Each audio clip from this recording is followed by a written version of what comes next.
POV, you have to return to work 12 days after having a premature baby at 27 weeks. I would cry like that every single day for 10 weeks.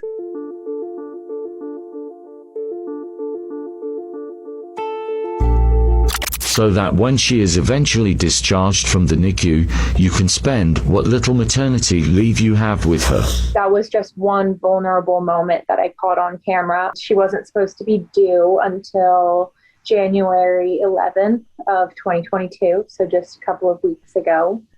But she decided to come 13 weeks early. So she was born at 27 weeks. She was 2 pounds, 1.9 ounces.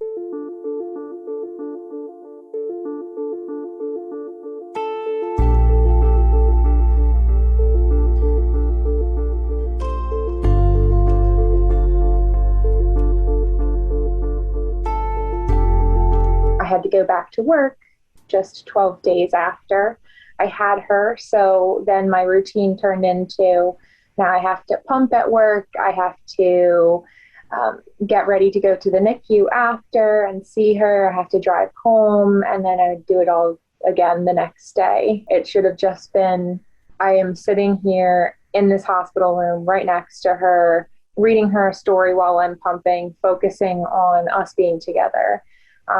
But there was so much added stress because we don't have that option to have the extended parental leave.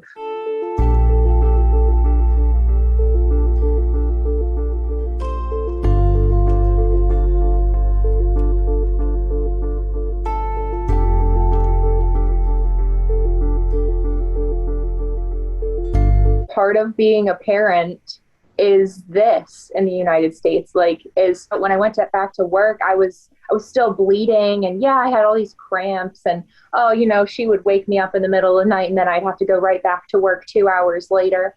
Why is that part of having a newborn baby?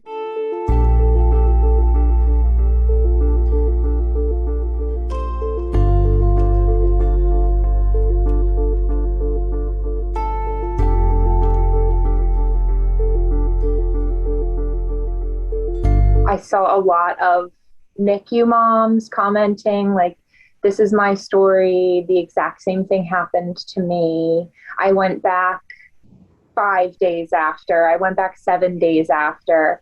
I saw countless and countless comments of people just relating so much to that exact story because we had no other option than to save our time. Or there were parents who just weren't ready to go back, and they didn't have the additional struggle of a NICU stay, but they just weren't ready to go back.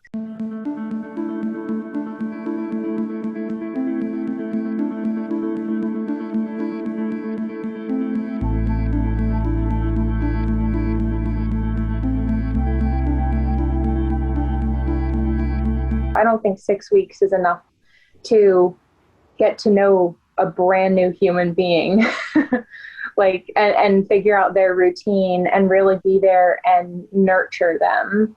But I don't know that businesses and our government really cares about us being able to nurture our children, at least in the United States. And that's how I have felt through this whole endeavor, is that the people that are supposed to advocate for us are not advocating for us.